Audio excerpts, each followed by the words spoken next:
Jaya Radha Madhava Kunya Bihari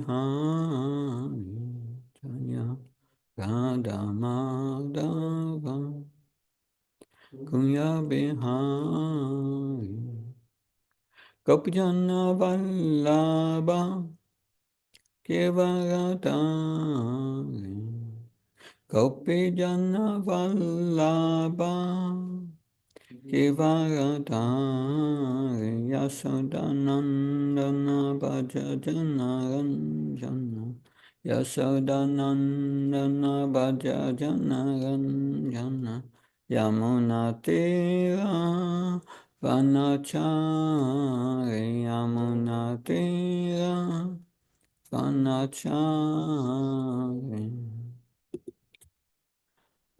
So this morning we will discuss Srimad Bhagavatam, first canto, chapter 13, Dhritarashtra quits home, text 8.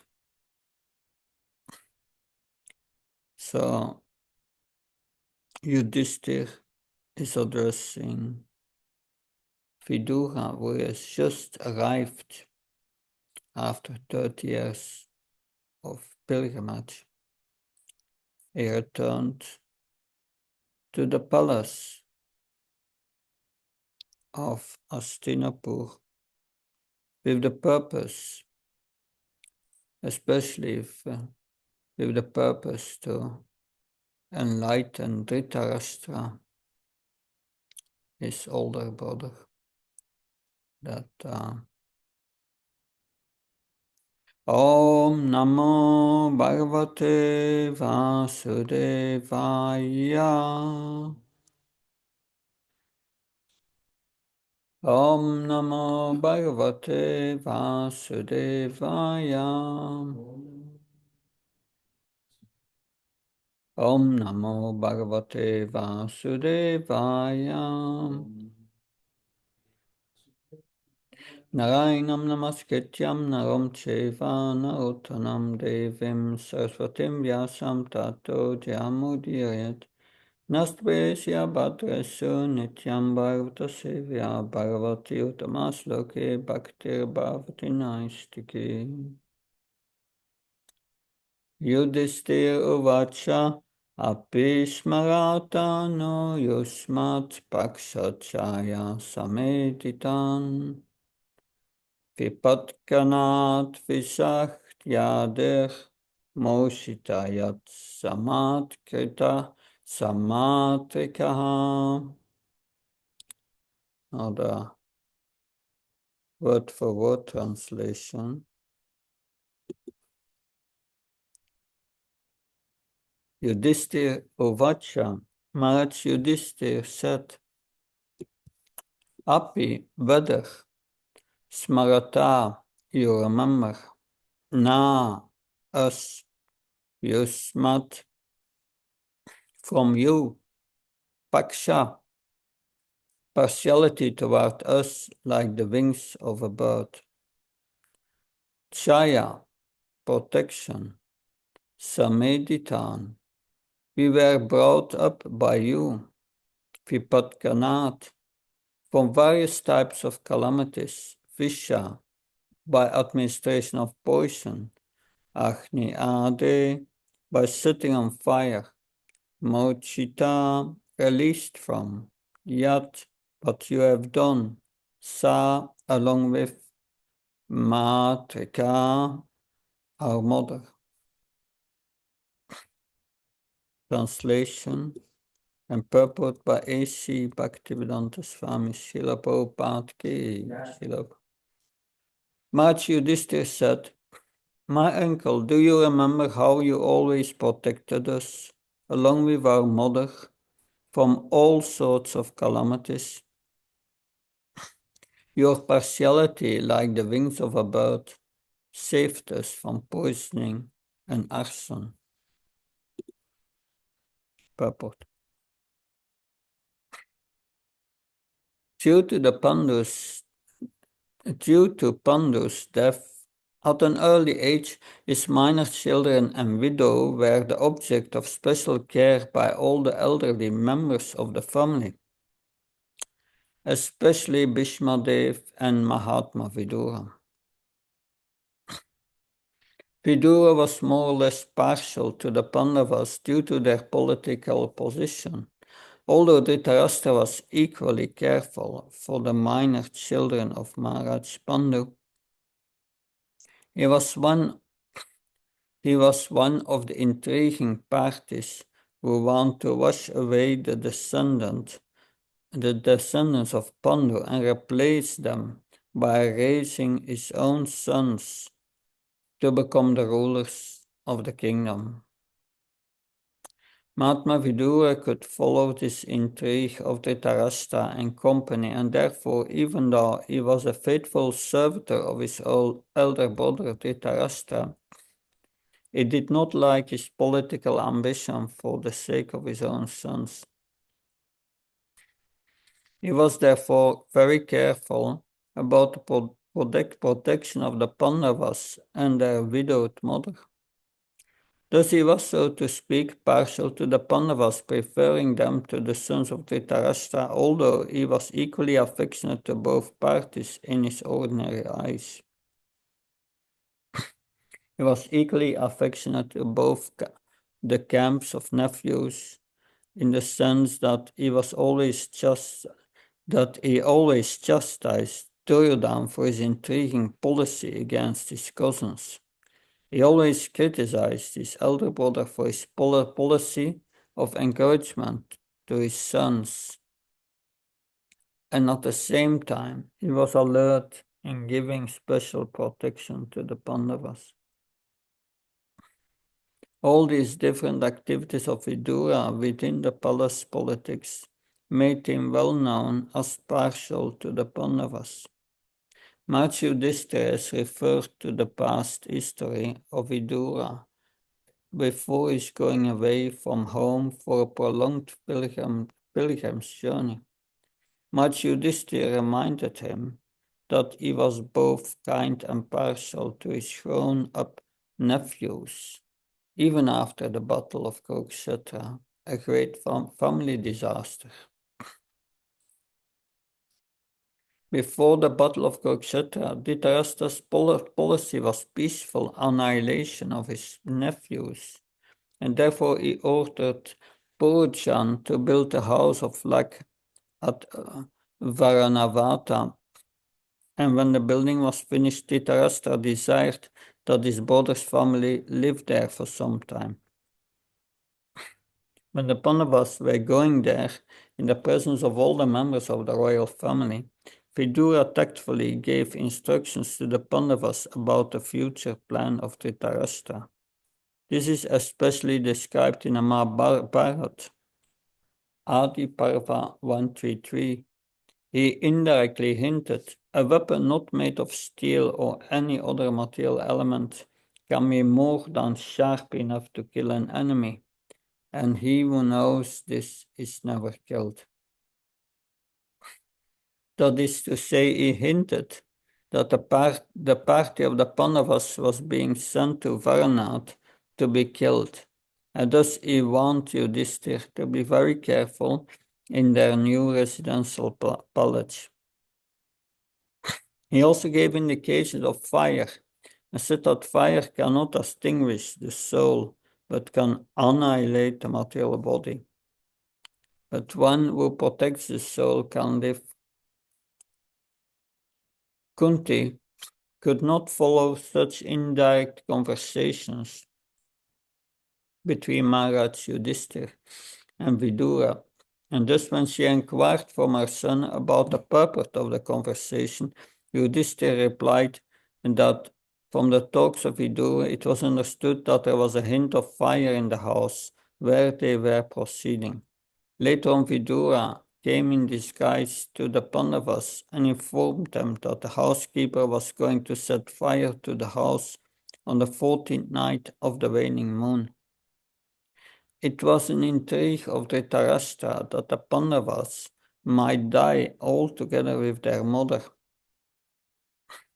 And by Vidura's warning, the Pandavas escaped through a tunnel underneath the earth, so that their escape was also unknown to Dhritarashtra, so much so that after the setting the fire, the Kauravas were so certain of the death of the Pandavas and that Dhritarashtra performed the last rites of death with great cheerfulness.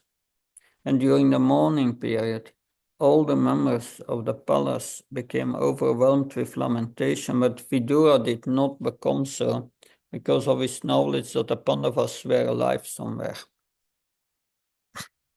There are many such instances of calamities, and each of them Vidura gave protection to the Pandavas on one hand, and on the other hand he tried to restrain his brother Dhritarashtra from such intriguing policies. Therefore he was always partial to the Pandavas, just as a bird protects its eggs by its wings. But the verse again. Yudhishthira uvacha apasmaratano yusmat paksachaya sametitam vipat kanat visan yader mochita yat samakritaha. But Yudhishthira said, my uncle, do you remember how always you protected us, along with our mother, from all sorts of calamities? Your partiality is like wings of a bird, saved us from poisoning and arson. Omagyan Hatimandasya Chinansana Shalakya. Shakshurun militam yena tasmai Shiguravenama. Shitchitayamanopistam stapitam yena bhutales vamrapakadamyam dadati svapadantikam. Vandeham Shiru Shiruda Padkamlam Shirum Vaishnavam Sa Shirupam Jagajatam Saganaragnatam Vitam Tam Sajivan Sadvaitam Savadutam Parjana Saitam Shri Krishna Chaitanya Devam Shri Radha Krishna Padan Sakanalita Shivishakam Vitam Sa He Krishna Karuna Sinudina Bandhu Jat Pate Gopesha Gopka Kanta Radha Kanta Namastate Tapta Kansna Gaurangira De Vrindavaneshvare Vishabhana Sutadeve Pranamama Haripriye Vakha Kalpta Vishake Pasana Bevsha Patnam Pavanabhyo Vaishnabhyo Namo Namo Jai Shri Krishna Chaitanya Prabhu Nityananda Shri Advaita Gadadha Shivasad Gaura Bhaktavina Hare Krishna, Krishna Krishna, Hare Hare, Hare Rama, Rama Rama, Hare Hare. Nama Om Vishnu Padaya Krishna Prasthaya Bhutali Srimate Bhaktivedanta Swami Namini. Namaste Saraswati Devi Gauravani Pacharini. Nirvishesha Sunyavadi Paskatyani Desatarani. Srila Prabhupada ki. So here we see Yudhishthira Maharaj is remembering how Vidura always protected them. So he's speaking to Vidura with great affection that Vidura formerly was Yamaraj. A Yamaraj is one of the 12 Mahajans that so Yamaraj he takes care of the sinful people after death. They come in their subtle body, but before Maharaj, before Yamaraj, and Yamaraj gives them the required punishment. That we have seen that this is a story from the devotees in Russia, in Moscow, And that's 30, 40 years ago. There was an ordinary man in Moscow who was doing many sinful activities, eating meat, drinking, woman hunting, and so on. But every day, every time he saw the devotees doing Harinam in Moscow at the Red Square, he was waving at them, just waving at them. And so he was friendly to the devotees. But he just saw them on Harinam a few times and he waved at them. So at a certain time, he got in a car accident in Moscow and they brought him into the hospital for surgery. And there he had a near-death experience. And in his near-death experience, he sees this Yamaduta striking him before Yamaraj. And he sees Yamaraj before him. And he can see the tilak on his forehead. And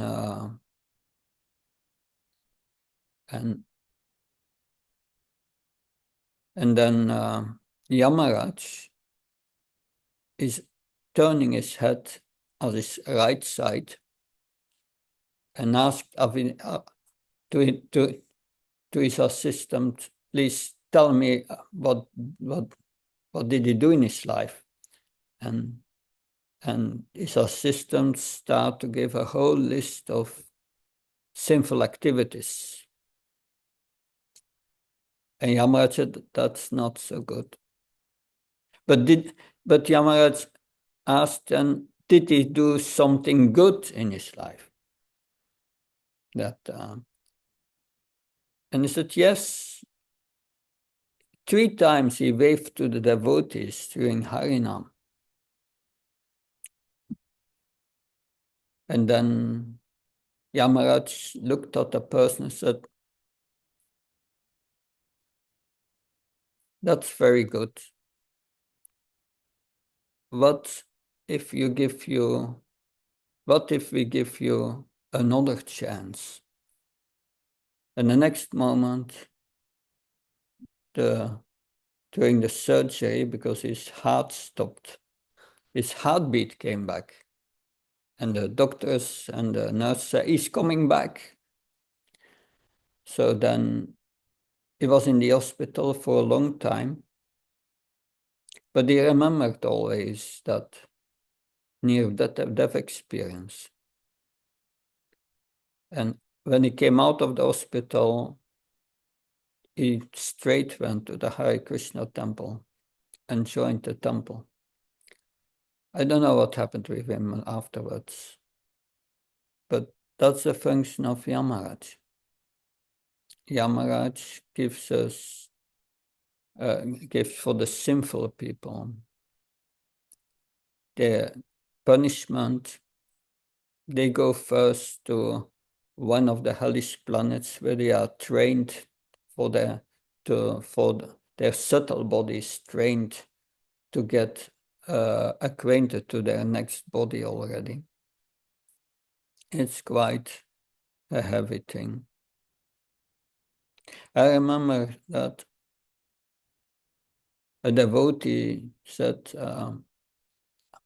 devotee asked Bhakti Charamraj, but if we go to Yamaraj, will we go to, because of our sinful activities in the past, if we go to Yamaraj, what will happen? And Bhakti Charamraj said, yes. When you go to Yamaraj, it's one of the Mahajans. When you will see him, what will you do? You see Yamaraj with tilak. You will say, oh, Hare Krishna. And Yamaraj will see that you are a devotee or trying to become a devotee. And he will invite you to his house and discuss and read for you and discuss with you the Bhagavatam. So devotees are not afraid of going to Yamaraj. It's good to go to Yamaraj. It's one of the margins that, but for sinful people, it's not so good. But Yamaraj is doing his service on a planet which is practically not so far in cosmic terms from the earthly planet. And once Yamaraj wanted a break in his service, wanted to preach. So Krishna arranged that in an interesting way. Because, so yes, and there's a story of Manduka Muni. Manduka Muni was a great sage, saintly person. But once dacoits were taking shelter in his ashram, without his will, but anyway. But then the dacoits were arrested by the police constables and so on. They were arrested, and also Manduka Muni. So then they condemned Manduka Muni to be killed by lance. But just before the execution, they found out that he was innocent. And then they relieved him from that.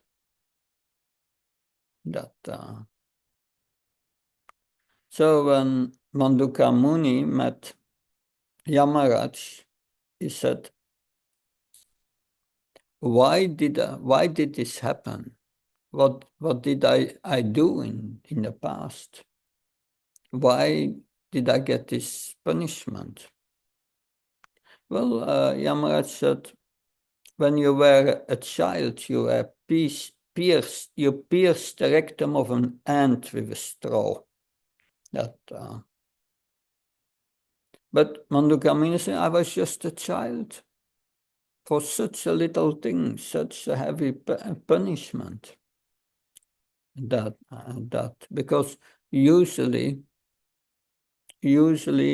up to 12 years, the parents suffer the karma of the children. Well, parents can certainly agree with that.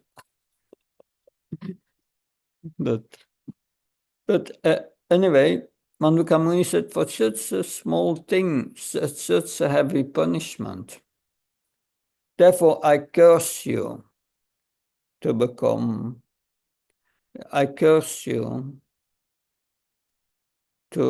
Sudra for 100 years. And as such, Vidura was born. Vidura was born from a maidservant of the king. Therefore, he was not really considered as having royal blood. But he was a saintly person because he was a Mahātma, he was Yamaraj. And he became a saintly advisor of Dhritarashtra.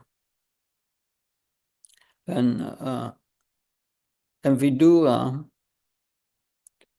was always very honest in everything he did.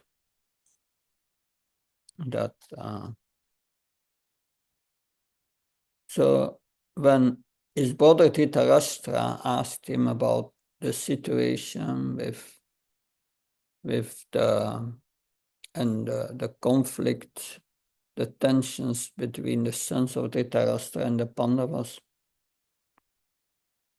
then Vidura answered honest while Duryodhana could hear it. He said, the cause of all your troubles is Duryodhana, your son.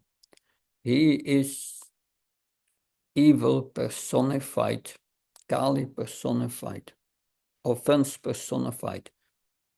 You should get rid of him. You get rid of this one son to save everyone else. And when Duryodhana heard it, he became really angry. And he started to shout, you son of a kept maidservant,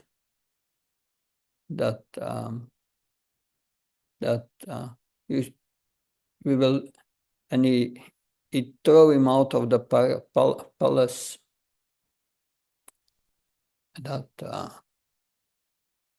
And at that moment, how deal we with such situations? That many times trouble comes in our lives. How did Vidura deal with such? It is that he could see two things. He could see at one side. At one side, there was Duryodhana being influenced by ignorance and passion. How he was brought into illusion. And at the other side, he saw Krishna's hand. Because Vidura wanted to be free from this bad association and this politics. And he wanted to purify himself and go on pilgrimage. So immediately, Vidura understood this is Krishna's mercy. And he left his bow at the door of the palace. And he went on pilgrimage for 30 years until after the Battle of Kurukshetra, until after Lord Krishna left the planet. 30 years he went on pilgrimage. But it's important to be careful in understanding this pastime. Because, yes, Vidura was straightforward and honest. Sometimes devotees think I should also always speak the truth. But Krishna says in Bhagavad Gita, Anutvigakram vakyam satyam priyaitam sayat. You can only speak the truth when it is pleasing, not disturbing. Therefore, we cannot just imitate Vidura here, but because Vidura, he went on pilgrimage, and then after Krishna left the planet, he met Uddhav first. Uddhav, who had been instructed by Krishna. The instructions are called the Uddhav Gita because Uddhav his mission was to repeat his instructions to the sages of Badarikashram, because they wanted Krishna's association, but Krishna had to leave. Therefore, he sent Uddhav with the message, and the message was the Uddhav Gita. But when Vidura saw Uddhav, and he started hearing from him, and he was telling all the pastimes of Krishna, with such great love, and he could see he was overwhelmed by ecstasy of love. He was thinking, I want to accept Uddhav as my spiritual master. But Uddhav was much younger than Vidura. And Uddhav said, I cannot instruct you.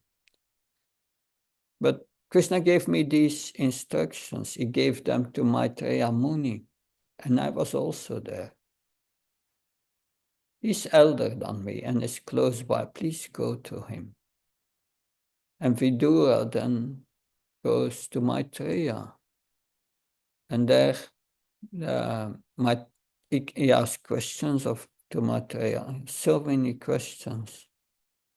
And that the answers we hear in the 3rd, 4th, 5th canto of the Bhagavatam.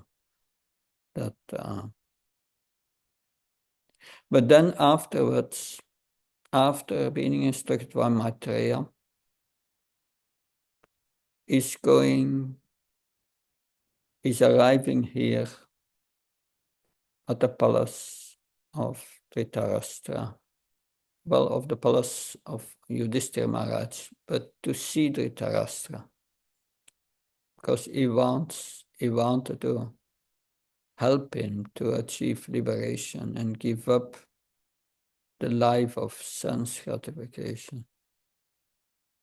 But when he met the Pandavas, he did not tell them about the disappearance of Lord Krishna. Krishna disappeared, but he didn't give the bad news to the Pandavas. Many times, most people are very quick to share all the bad news. But it's teaching us. And Vidura is teaching us. We don't have to be the bearer of bad news. We should not be the person who tells others. Anyway, they will come to know it very quickly to other ways. We don't have to do that. So that's also a great lesson to be learned. So this is the life of Vidura, who was cursed for being a Sudra for 100 years, but that was Krishna's arrangement.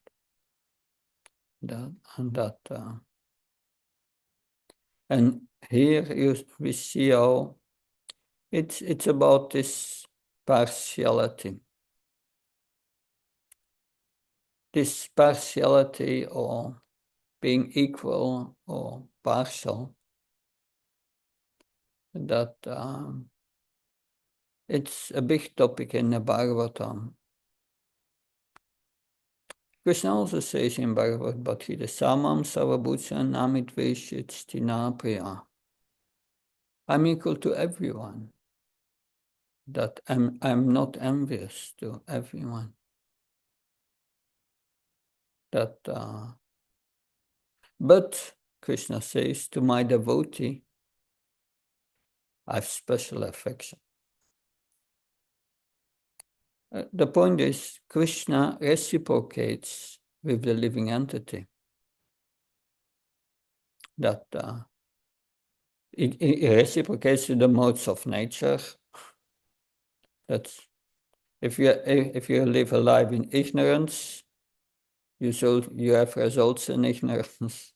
In passion of goodness, it's up to us in what mode we want to live. We can contact the modes. We contact the modes with our desire to enjoy that passion and ignorance, desire to serve and to to be in goodness, unattached to the world. That we can desire to please Krishna. If we have the desire to please Krishna, Krishna reciprocates. 725 Bhagavad Gita, Nam Prakasha Sarvasya Sarvamaya. Yeah. So Krishna said, I don't reveal myself to everyone. I'm covered by my material energy. But he reveals himself to his devotee. So it's up to us. If we want to, everyone have the chance to become a devotee. If you try to become a devotee, Krishna reciprocates with you. It's not partiality. It's just that he reciprocates. If we want to love him, he will take care of us. That we want to give pleasure to Krishna, Krishna will give us love and satisfaction, ecstasy. But when we want to be separate from him and enjoy this material world, then yes. But Vidura knew the Pandavas were surrendered to Krishna. And he had a desire to be Krishna's instrument in helping them to protect them. And he always took care of them. And Yudhishthira Maharaj remembered this. That when Vidura arrived, it was like everyone became very happy and enlightened. That, see, when Prabhupada came, everyone with Prabhupada felt immediately this satisfaction, this bliss, this happiness, just being with a pure devotee. It is said, and that will be expressed also by Yudhishthira Maharaj. 2 verses further, in verse 10, it says, Bhavat Vida Bhagavatas Tirtha Bhutas Vam Vibho Tirtha Gurvanti Tirthanis Svantas Tenika Davita. Yudhishthira Maharaj said, My Lord, devotees like your good self are very holy places personified, right? Because you carry the personality of God within your heart, you turn all places into places of pilgrimage. So everywhere there is a pure devotee, there is Vaikuntha atmosphere. There is this peace, and this was recognized by Yudhishthira Maharaj. He said, you carry the personality of God within your heart. It means we always think of Krishna in our heart. That is the characteristic of a pure devotee, because he's always thinking of Krishna. All his surroundings get spiritualized. So therefore, we will see that Vidura will instruct the Pandavas also, give them spiritual instructions, but then especially Dhritarashtra, who was spoiling his life in sense gratification, and he wanted to turn it. Most people of this world, nearly everyone, is submerged in sense gratification, and it's difficult to turn them around. Yesterday evening we spoke about the teachings of Prahlad Maharaj, Kamaraj et Shareo Prachyo Dharamam Bhagavatam Yam Durlabam Manasam Yam Yam Tapya Dhruvam Artadam, that one should practice Krishna consciousness from a young age. That because this human life is rarely obtained, is a rare opportunity to make spiritual advancement. And Vidura saw that Dhritarashtra was losing that opportunity to take advantage of the human form of life to make spiritual advancement. That many people in this world have big plans and leading big factories, and that is their great achievement in life, achieving things. But do they care about their next life, that they will become an animal? No. That and that is the truth. That we forget that this life is very short. We see someone is leaving his body, one of our family members, and tears comes and so on. But is that lamentation going to help? It's going to help the person that passed away? No. This is going to help us? No. We are the next to be executed. You see someone executed, oh, very sorry, but you are the next. That is the truth of life. We are not this body. And we have to realize that before the end of this body. And that's a devotee feels compassion. Compassion to help others to get out of this ignorance. That good. Any questions, comments, please?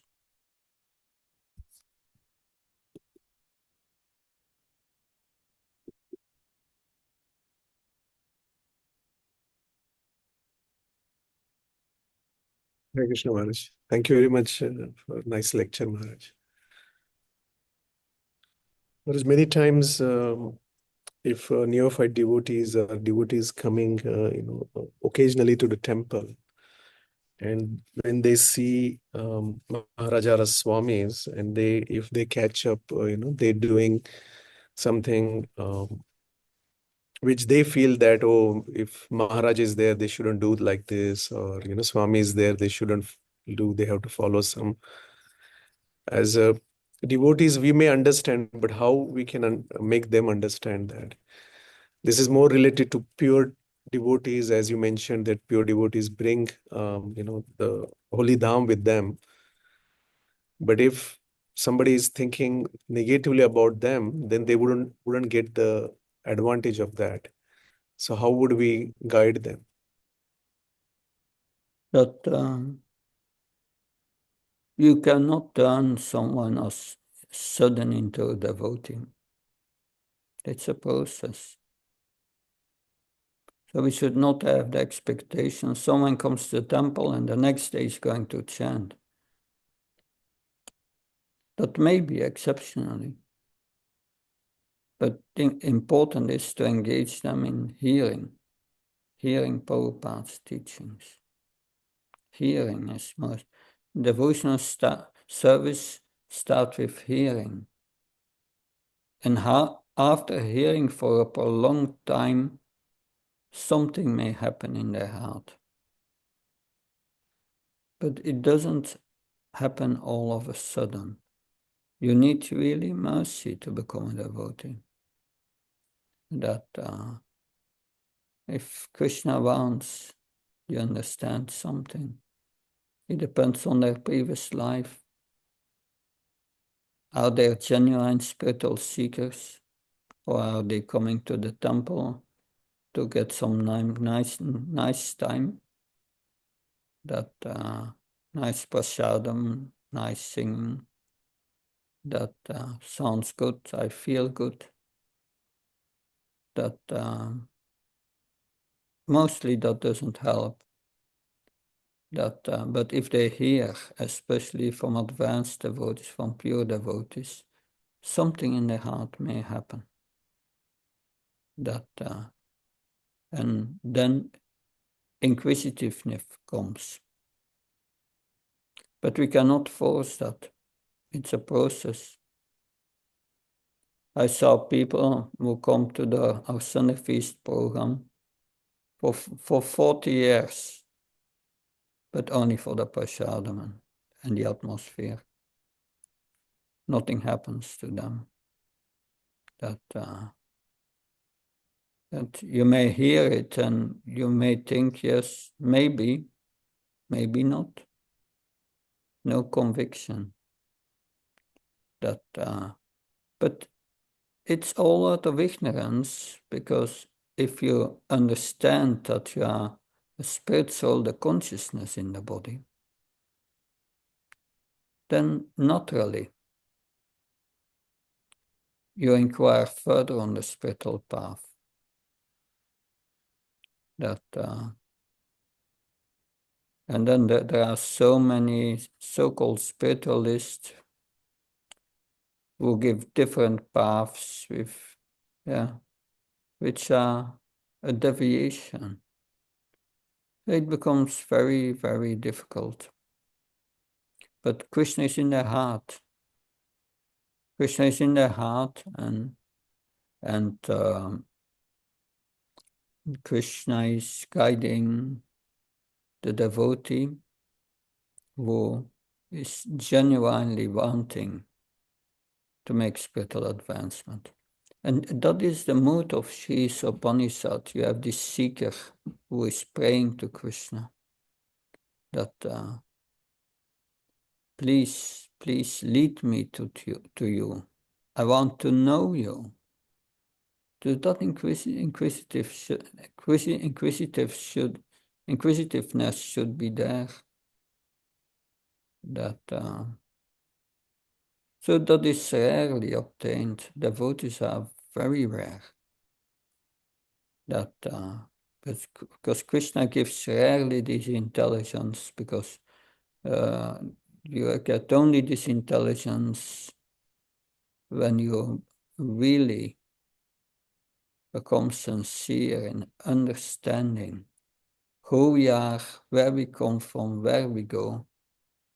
That who am I? If these questions are not there, then nothing will happen.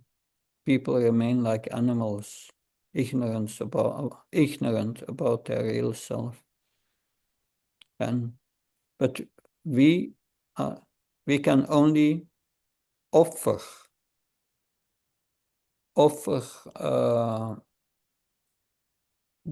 especially the hearing about Krishna, hearing Bhagavad Gita, and that hearing is very powerful, especially from Prabhupada, from advanced devotees. We can give them that opportunity, and that is what we can do. We cannot force them. That the conditioned souls are in this world because they want to be here. That I hope this helps. Yes, Maharaj. Thank you. Okay, then we continue this evening with Yes, the Maharaj. matter of instruction. Yes, Maharaj. Thank you very much. Hare Krishna, Jai Prabhupada.